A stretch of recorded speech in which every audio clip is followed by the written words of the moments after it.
No, she wasn't.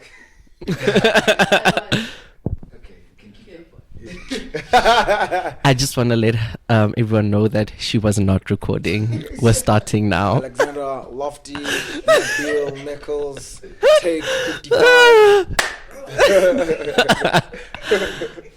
Okay, serious now. Yes. I thought this was a fun podcast. What do you mean serious? Yes. Okay. Hi everyone. Quiet on set. Yes. What's that guy from E News? The one with the nice hair, the Indian guy. Shamsi. No, Shahan. Shahan, yes. Why does my hair look like that right now? No, like right now you're giving Shahan. Like really? I imagine him on set. It's like Shahan protege, take one, action. But I'm just in media. I'm not in news. Oh yes. And with politicians and. Exactly. Okay, maybe yeah, true. Yes. We'll see it. Okay. Hi everyone, welcome to my podcast. Okay, sorry. It's okay. Okay. So right. Hi everyone, welcome to my podcast called As You Are by Nabeel Nicholas. I am here with my amazing guest, Tumishang. Now hold on. He's not going by Tumishang. He's going by Alexander Lofty. Oh, sorry. Tumishang is gonna come and somewhere in the interview. Oh, sorry. Yes. Tumishang definitely no. Alexander Lofty. Okay. Yes. Sorry. You're basically launching. Correction. Funny Yes, thing. I am. This is a launch as much as it is an interview for you. True. So, yes. So this is Alexandra Lofty. He is an artist and we are going to dive into his career in music. Yes. So we're going to start from the beginning to see how he got to doing music, why he wanted to start music and all of that. So, Tumishang, how are you? Oh, first and foremost, thank you very much for having me on the show. No It is problem. an absolute pleasure. And fun fact, actually, this is my first official podcast. So if you ask me, I think this is a nice way to open it up for Definitely. me. Pause. But yeah, it's an honor, and I'm doing. How am I? It's a crazy world we live in, but I'm fine. And how are you? I'm good. I'm really happy to have you here. You are my first guest on my podcast. So it's your first time and it's my first time having a guest. So it's honestly amazing to have someone like you who's so fun 100%. And I just want to grow with people. So exactly. I think it's just going to be amazing. So Tumishang, let's start. So where did the music career begin? Give us a little background on how you came about getting into the industry and like where did your love for music come from? Okay, so humble beginnings, right? So I mean, obviously, I think with growth, especially in the entertainment industry, like as an artist, you always from a young age feel like you have like multiple personalities type of thing. I think that's where most of us like probably want to go the whole stage name because you want to separate the two. Definitely. But for me, like music started like from a very young age. I think, and my friends always like, we always debate about this. I was like, I started rapping at like 4 years old. Oh my and word. Everything just coincides because my lucky number's 4, so they're like, no, you're just being poetic. Yeah.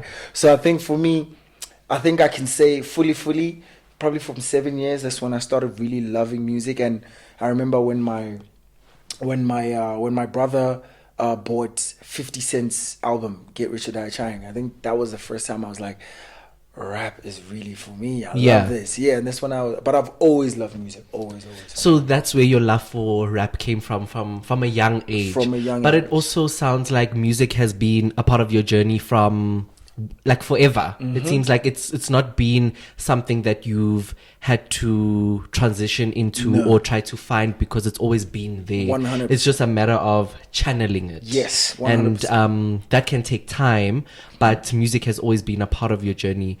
So how does music make you feel, and why do you feel like you want to actually pursue it now? I mean, you have a career. I don't know if people know, but Dumishang actually studied. You studied advertising, yes, right? Yes, studied advertising. So you studied advertising and you're currently working in somewhat of that space. So why decide to go after music and not just leave it as like a hobby? Is it a passion? Where do you want to take your music career to? Nabeel, that's a very lengthy question. But I think, to be honest, so for me, I've always been under the guise of like music is where I'm supposed to be, like entertainment, and especially from a young age. I always loved like being theatrical. Even in from primary school, I was always that guy. Always that guy. Like the teachers would know me. Yeah. Everybody would just call me Mr. Popular. So I think at that age, I always thought, oh man, like inspiration like Michael Jackson. And all the greats. But I think where I really started taking this like it's supposed to be my passion is when I got to high school. Because when I got to high school, always that guy. But I danced, and then they started calling me Chris Brown because I was a dancer. And then I started performing, and then that's when I was like, wait a minute now, I think there might be something here. So that's when I started taking it like very seriously, and then we started recording, me and my boys. I was in a rap crew. Oh my word, I didn't know that. If you are a rapper and you are not in a crew, are you a rapper though? So exactly. So for me, it was like when I was in that rap group, and imagine this, right? And no shade to my boys, they know I loved it. It was a nice time being in that rap group. When he says no shade, he actually is being shady. No, I'm not being shady. Yo, I love y'all. I love y'all. Some of them are like accountants now. And like some of them are like happy with their families. And then you have me. But then when we're in the rap crew, you could always tell like I was always, and like I said, no shade, but I was like always the guy that was like over the top. Like when they say there's the Beyonce in the group. Exactly. But I wouldn't do it like on purpose. It would just be like me and natural. My personality. Yeah, exactly. So I think that's when I also kind of saw the little glimpses that there's something here. So so when we went from there, went into varsity, obviously you have to have kids go to school. So you always have to have like an educational background so that it can like coincide, because knowledge is absolutely power. So went into varsity, did advertising, but that also kind of went with the music because I do presenting, I do everything just to find my feet. And when I found my feet, that's when I was like started recording. So it became a passion from a young age, but I think it manifested as I was growing up. So, and then that's when now you start, so you have a passion and then you start learning about the business. So that's when I get what you're saying. So why not just study music? Did you just feel like maybe that wasn't for you, or maybe your parents were not supportive of that, or like, I don't know. Funny story, I'll tell you, and I don't know if you'll relate, right? But like obviously, like for me, my parents were like very traditional parents. Like, go to school, go to work, I get have it. a family, yay. But for me, like I'm the last born out of 5 children. I have 2 sisters and 2 brothers. So for me, all right, when they kind of like found out that I was really into music and I was really into the arts and everything, I remember my dad was like, so like, are you gonna be like Rick Ross and 50 Cent and everything? So I remember when I was like, oh yeah, Dad. Like, actually, it wasn't even like that. I was like, oh, Papa, like this is my thing. This is my thing. So I think the reason why I didn't go for music in terms of studying it, I always figured like I wanted to study. I actually wanted to study law. And then when I finished high school, I was like, wait a minute, let me go for something closer to home. And that's when I found advertising. And then when I was at Boston Media House, that's where I fell in love with like your marketing, your advertising. And then I found out that, hey, this can go with my music. So I basically studied something that goes with my passion, just so it can like blend together. So. And I get it as well, because sometimes it's like, not to say that the music thing won't work out, but then at least you have some sort of like a background in something else that you can fall onto, so that you're not putting all your eggs into one basket. But isn't it kind of like you? I mean, so I'm kind of going through the same journey. Like I actually also wanted to be in presenting, and funny enough, now I'm doing a podcast and I'm Ladies studying. Ladies and gentlemen. I'm doing. Yeah. I'm studying a BCom in management marketing. Yeah. It kind of coincides. I mean, it does, but it also doesn't. I mean, I can go the whole corporate route of Yes. going to work in an organization or a company and like going into any sort of business role. Yeah. But I feel like with me, it goes with my influencing, it goes with my podcasting, because I know, for example, like in my degree, I learn a lot about contracts. Yeah. So like I know what to look out for, and if a brand has to approach me, I know whether they are like if they're gonna like take me for a ride, or like I know whether this is not working in there, that sort of thing. So I think it helps me in that way. But I think I felt the pressure from my parents a little to like do something a little traditional. Yeah. So yes, it's marketing, but it's like it's a degree. So for them, it's like, woo, okay, this is on your back. But with you, I always feel like, I don't know, guys. Like, always feel like with Nabeel, he would be like one of those corporate gents there, like, girl, did you see Mr. Like, and the gents would be like, okay, so Nabeel is in the house. So it'd be like, I feel like you'd be so accustomed to like both sides, because like, the ladies would absolutely love you, because this face beats. I don't know if this camera's doing me justice. Girls, I mean, I see it now. I see it vision. So I feel like if you were in corporate, it would be like, the ladies would just be like, okay, Nabeel, tell me how to do this. Like, did I contour right? Yeah. I don't know. Yeah. But so I think I would do corporate if like I worked for a beauty brand, for example. Like let's say I worked for L'Oreal or whatever, and I worked in there and created strategy or did marketing for them in that sense, because it's still something that's creative, but it's like still some sort of corporate. And I mean, corporate also has a lot of pros. Like, I mean, you can get medical aid, you have job security, you get a consistent income, that sort of thing. Do you struggle with that when thinking about like music and being in the industry? Like for me, that is a fear. Like I think about firstly longevity, then secondly I think about security and things along those lines, because I think a lot of people like us who want to be creatives and that are creatives, we get told by a lot of people around us that like it's very saturated, it's not like, you know, you can't really make a proper living off of it. So how do you kind of navigate those feelings, and like how do you feel about it? Man, I think it should be mentioned. I think everybody knows, but in the country that we're in, right? Yeah. So most of the time, like I said, our parents are not traditional, like for no reason. For no reason. I think it's because job security is such a thing, and when you look at the historical background of like, you know, black people and brown people, you get to then understand why like a very safe and solid foundation is important in order to, you know, create offspring, or to give, you know, your family members a sense of upliftment when it comes from so I think it's very important. And job security has always been like a thing for me, where I remember I was telling my mom and my sisters, I was like the one thing that I'm so fixated on is being able to wake up with a purpose. Now I at that time I didn't know the purpose of music, but I really wanted to have like a job where like they would also feel safeguarded to know that, hey, our little brother and my son is fine. But like just to go back to your question, I think like I said, even pre-COVID, post-COVID, it's always been a thing where like job security and having a sense of income and knowing where your next paycheck is coming from is very important. So there was a sense of self-doubt when it came to like going with the music, but that's why I would always say to any aspiring artist out there, always have like a solid plan and a plan B, because these dreams need to be funded.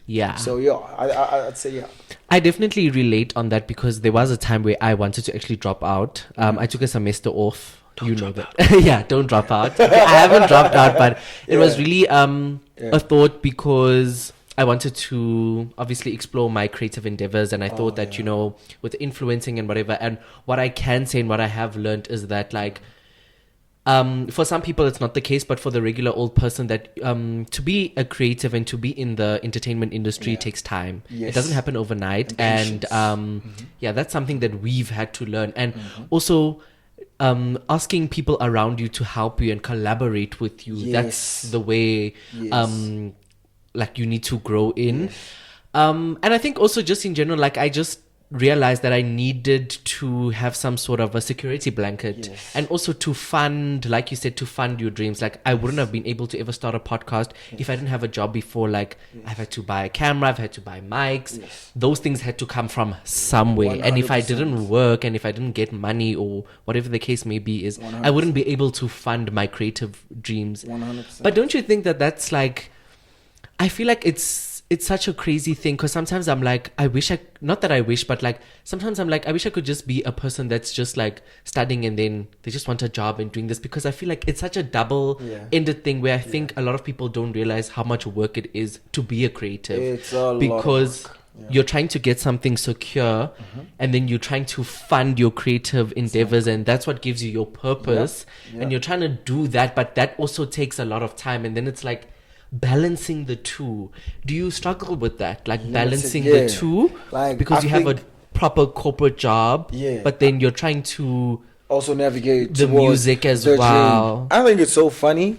Well, funny like Yeah. you know. But what people don't realize, guys, I just want to tell you, it takes a lot of out of people to like create all of this. Like, I know you only see him, but there's like an entire team behind this camera, like shooting BTS, and those people have dreams and they also want to be something. So I think it's crazy because now it was like, it's like during the day right now, and like people have taken the time out of their day. Yeah. So now behind the camera, it's like you have to listen to these people, but also at the same time you have to make sure that the sound is fine and everything. Yeah. And Nabeel has to make sure that he's on point. That in itself, that whole package, just to deliver it to you, is absolutely like, it's a lot of work, because you don't just take this and then you deliver it to people. You have to edit and everything. So I think, just to like answer your question, I think for me, I think packaging like this whole like Alexander Lofty, the brand, together, it coincides with what you said about you just wanting sometimes to just be like, someone just goes to work, comes back, and miraculously feeling like everything could just do itself. Yeah. But that's not how it works. That's not artists. how it works. So like, that's why I wanted to like emphasize that there's a whole entire team, just like with me. There's people that believe in me to be like, you can do this, just like with you guys. I'm telling you, this looks like a set, right? This is a house. This is my house. It's someone's house. So like it like everything behind, I wish sometimes people could see behind the scenes that you have a sound guy, that you have a producer, and she has to be on point, even though she's chilling. She's not chilling. I just want to, she's not chilling, you know. So just to answer the question, man, like be it you're a rapper, singer, actor, whatever it is, number one thing, as much as you may have a dream, Martin Luther King, what's up? As much as you may have a dream, you need a team. Definitely. No one man is an island. Definitely. Even though, what's that guy? Mseluk. I mean, I won't get like, you know, but even Mseluk is, he's not an island. There's no one on earth who's an island. So I just want to say, you need a team, you need a dream, and you also, even with the funding, that comes from people that believe in you. So I just want to put it out there that if you can have people that believe in you, and you can have like a dream that's worthwhile, that's worth chasing, man, everything should probably fall into place. Just patience. And I think also having a community around you that believes in you and that also fills you and is there for you, and even if they're not even contributing to anything, but just hearing you and being there for you, I think that's what matters the most, because I think as creatives we generally have a lot of self-doubt and we question a lot of the things that we do, whether it's not good enough or whatever the case may be. So I think having a solid sense of community is definitely needed, and I've seen that with you, because we've been friends for a little while now, and it's very important, because I think sometimes you can get derailed on the journey 100%. because you can just feel like, okay, I'm so tired, I've been trying to do this, nothing is happening, I'm telling you, that sort of thing, and it just gets so hard. Like, it literally gets so hard. Pause. To wake up. But it gets so crazy, because at some, like, I remember there was a time where before I actually started working on like And I don't know if you know. Do you know the difference between like an LP and an EP? I know what an EP is. I don't know what an LP is. So basically, just to sum it up for Okay. you, EP is like maybe like 4 or 5 songs that like you can like you record, but they could be recorded like they could be in any format. Okay. Right. While it's like with an LP, it's more like album. So like EP, okay. mixtape, LP, album. So when I was recording my EP, right? Yeah. I remember I was talking to my producer, and I was like to him, I was like, you know, it's so crazy how when like during the process, right? Because you have to write. He comes up with the beats. Yeah. You have to write and conceptualize a song and everything. Okay. So you have like to come up with the lyrics. Exactly. Yeah. So to like during that process, you get so flustered because as an artist, you have so much to say, but you have to strategically say, because I'm not trying to tell you like my story like 400 times the same way, you know. You're trying to make it flow and try to be original, that sort of thing. So sometimes you get so flustered that it gets to a point where ding ding ding ding, writer's block, because you have so much content, but at the same time, you're trying to align it. Yeah, so it's like you have so many ideas, but to execute it and to get it to the level that you want to get it to is so difficult. Yes, but I just want it to be known, guys, we're not complaining. This is not a podcast about complaining. We love the journey. Part of being an artist is about taking risk. Definitely. None of these people would be here if they didn't take a risk. So I just want it should be known that even through the struggles that we speak of, always make sure you stay on course. To anybody who's sitting at home, now I sound like I'm going through a presidential campaign. I was like, kids, if anybody needs to hear this, I need you to know you can do it. No, but but truly, and I think, like I said, having that sense of community will definitely it'll help you through the journeys. It will help you through the journey when you are not able to carry yourself. The people around you will be able to. Yeah, definitely. And all sort of relationships. Sometimes you just need some time out. Sometimes you just need a break and then to regroup and then come back. But do you take those breaks though? Because boy, you're always on the money. Like if anybody follows Nabeel, you'll see. Like this is how I learned how to introduce like brands. Like you be holding it like this, like guys, I'm gonna be using my Neutrogena. I'm like, yo, what is this? Is this like some sort of sign? But turns out it's for the camera angle. I'm like, yo, if you follow this guy, that's when you will learn those types of things. So, do you take breaks? I do take breaks, but I think like my anxiety comes to play in. So sometimes when I'm taking a break, my body's not fully in a rest mode because I'm thinking of I need to do this, I need to do that. So I can be sitting by the couch. Let's say I worked yesterday and then tomorrow I'm sitting by the couch and then I'm just chilling. Subconsciously, I can't just relax. My body is thinking about, or my mind is thinking about, what do I need to do next? So I might be sitting there, but I'm like tense, if that makes sense. So I think I'm slowly getting into the vibe of balance. So in the week as well, like now we're currently on a semester break. There was a few days where like I started driving lessons this week, guys. I started going to driving lessons. Crashing cars this weekend. No, I have my clutch control correct. I love it when people be like, I started driving lessons. No, you started burning the clutch. You started crashing guys. Cars this weekend. No, I'm that girl. I have my clutch control perfect. I can drive. I drove on the main road. On my 4th lesson. And I didn't. You're on the main road. Yes. Who's your instructor? His name must start with a bra.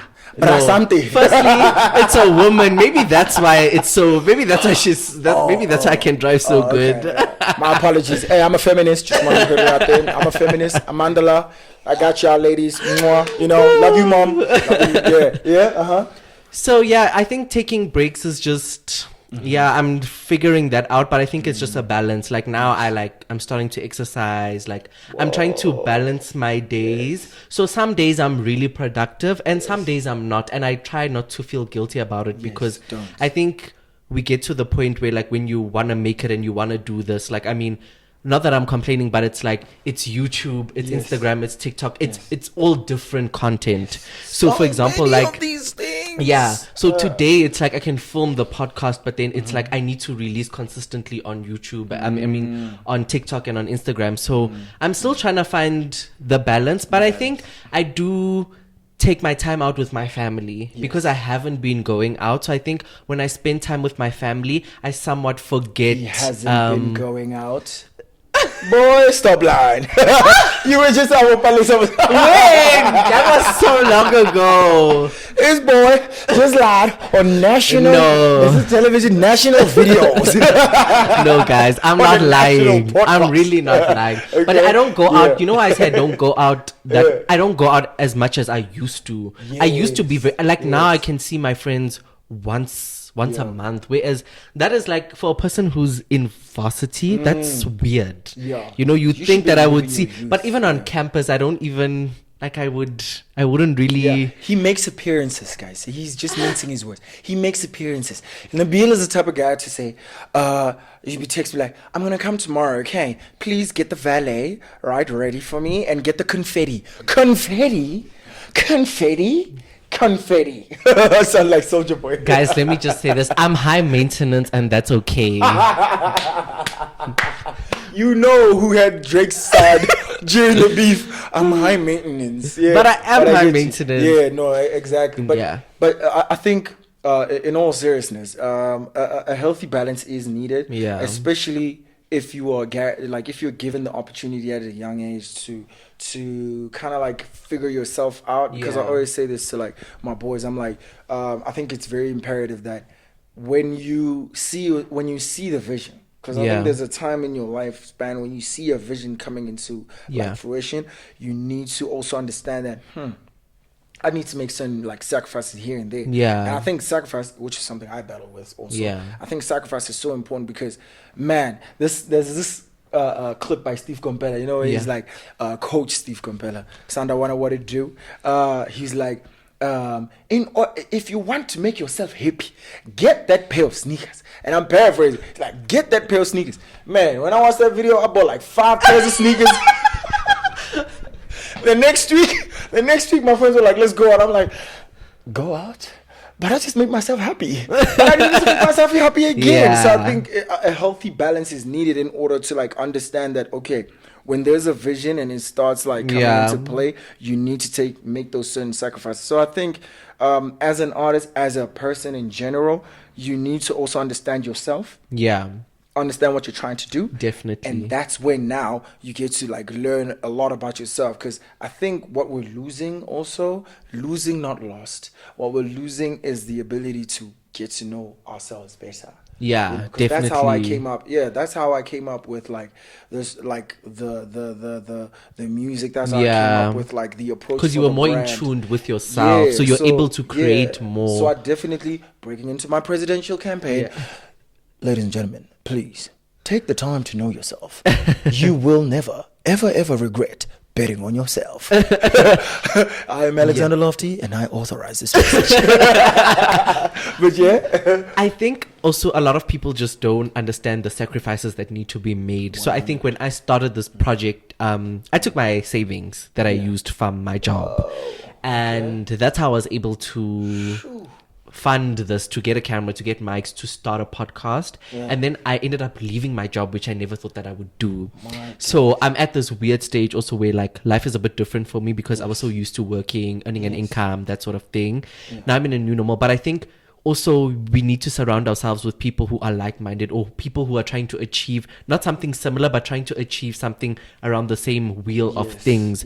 Because I think that when you're not definitely when you're not surrounded by people who are kind of thinking the same or trying to grow, then they don't understand. Like you need to be able to make those sacrifices. 100%. Like there's times when I couldn't go out, or like now, for example, my family's out, but I've had to make the sacrifice to not be out with them and miss out on memories to film this podcast and to believe in my dream. So I think a lot of the time, a lot of us are not able, or it's a difficult sacrifice. I think it's difficult. Like sometimes you don't want to miss out, but in order to make your dreams happen, a lot of the times you are gonna like your social life is gonna I think take a toll. Because I think for me, I won't lie, you used your savings to save yourself.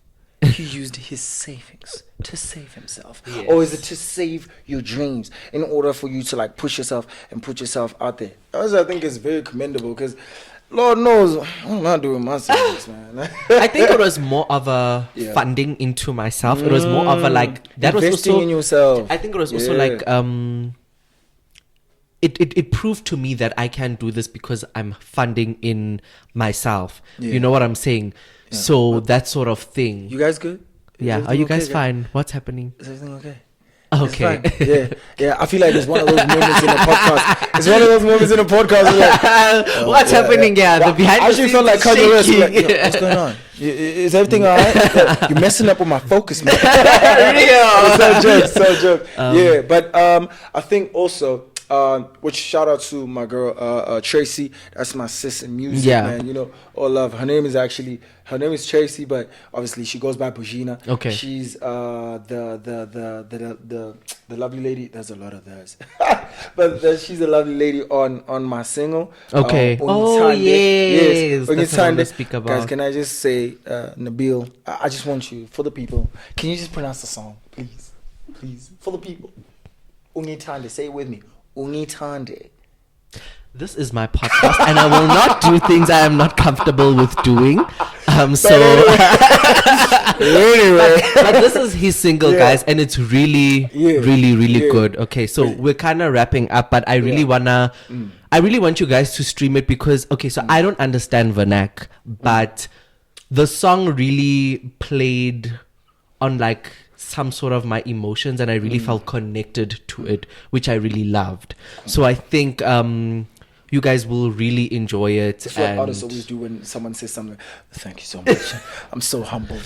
Okay, and before we wrap up, I actually want to speak about content creation as an artist. So I think what a lot of people don't realize, that we're in such a weird place where now people cannot just focus on their sole careers. They have to become content creators when they're not actually not meant to be content creators, but it puts so much pressure on. Like I've seen Tumishang Alexandra, has been putting now, who the hell is Tumishang? has been putting more effort into promoting his music and promoting his brand, because you obviously have seen the value, and we've spoken about it a lot, 100%. And I've told you that you need to, but like it's such a weird thing now where an artist now, your focus is music, but now your focus has to become content creation, 100%. And we don't always have the money to outsource, so you have to kind of do it on your own. How are you finding that? It's tiring. Now let me tell you, I think when it comes to artists becoming also content creators, it's such, I mean, the duality of it all is beneficial to you as an artist when it goes back to you understanding how everything happens behind the scenes. But I think the most not nerve-wracking, but I think the almost kind of sort of downer about it is that so you understand content creation. You know you always have to pop out your phone. So I think the process of being an artist is great. The process. But when it comes to the actual putting yourself out there, you need to be versatile. You need to do everything. You need to put your posts out there. I know I have like a few friends who are like big like social media influencers. But I always told myself, I was like, there's one way to go about this. So it's either I approach them and I'm like, yo, can you like hook me up? But then and then the other one would be like, okay, let me just do this by myself. And then every single, like, any person that wants to jump on the train will jump on the train organically. So I think that's what I did. I just wanted the music to speak for itself. I didn't want anybody to be like, kind of like, yo, I heard such and such influencer put me onto this. So, but I also understand that as an up and coming, or rather a new artist, you need all the exposure that you can get. Definitely. You know, so one thing I remember Ricky Rick said on a song, he was like, you know, he could only wish you, he was like, I can only wish you well because the come up is hard. Man. The come up is hard. Like friendships get tested. Definitely. You start even, like, I remember there was a WhatsApp status, a friend of mine was like, just because I can't help you doesn't mean I'm not your friend. I was like, yo, is this for me? Am I concerned? But like I kind of understood it, looked back at it, and I was like, to my best friend, I was like, bro, I'm seeing this, and he was like, you have to understand, man, like you need to understand that not everybody is going to be help so you. invested in your dream, but that doesn't mean they're not writing for you. Yeah, you know what definitely. I mean? So I think for me, in terms of the social media content creator, wireless being an artist thing, it's a battle that I'd rather an artist learns, tries it also, so that you can understand that when you get people that are gonna do it for you, you can have a better understanding. Yeah. And also it also adds on to your craft. It adds on to the Yeah, hustle that you put definitely. in. But I won't lie, it is tiring. Ring. Like, I get it it. I tiring. truly And get especially for me, just to be a little biased about it, I'm a rapper. Yeah. Like, I'm a rapper. Yes, I hate actually describing myself as a rapper. I'm an artist, but Yeah. also being a rapper, it has it all, its stigmas and whatnot. Yeah. So I think what has become of like the artistry and everything that it encompasses is that as an artist, you just need to balance everything out by putting yourself out there. Yeah. That's it. Like, you have to put it Yeah. yourself. You hear that? That's it. It's not like a rapper. That's it. But Yeah. man, I think you just have to put yourself out there, try to understand. Yeah. Yeah. It's just a piece of advice that I want to give to people is that if you're trying to pursue anything creatively, I would suggest kind of investing in your social media craft. Like learning, like Tumishang said, learning the behind the scenes, learning all those sorts of things, learning SEO, learning hashtags that relate to the type of the type of thing that you're trying to promote, or the business, or like you're an artist, music, in that sense of space. See what other artists overseas are doing, and like just get into that habit of knowing. We are about to wrap up, and I really want to thank. But wait, Alex. before you thank me, y'all stream my music. Umtande, that's my single. It's out. Okay, Alexander Lofty to the world. You know what it is. Chilling out here with Nabeel. Please don't make me find you're not streaming my song, y'all. Y'all better stream my song. Alexander Lofty, y'all better check me out. But you can do your thing. Okay, I was gonna let you do that after I was wrapping up, but it's fine. Hey, get a load of this guy. Yeah, but I'm really grateful that you came on here. I wouldn't want to do the first episode with anyone else. I think it exceeded my expectations. We have outdone ourselves, and I'm so grateful for you coming. Please do stream his music. It is on Apple Music, Spotify. Exactly. Check his Instagram out. I'll put his handle in the description box below if you're watching this on YouTube. Yes. And Alexander Lofty to the world. Nabeel Nicholas, Alexander Lofty signing out. We're signing out. But Alexander Lofty, episode 1, take 58. Thank you guys so much, and I hope to see you guys next week on the next episode. And that's all from me. Bye, guys. Bye. It's a wrap. He's rip. He's rip.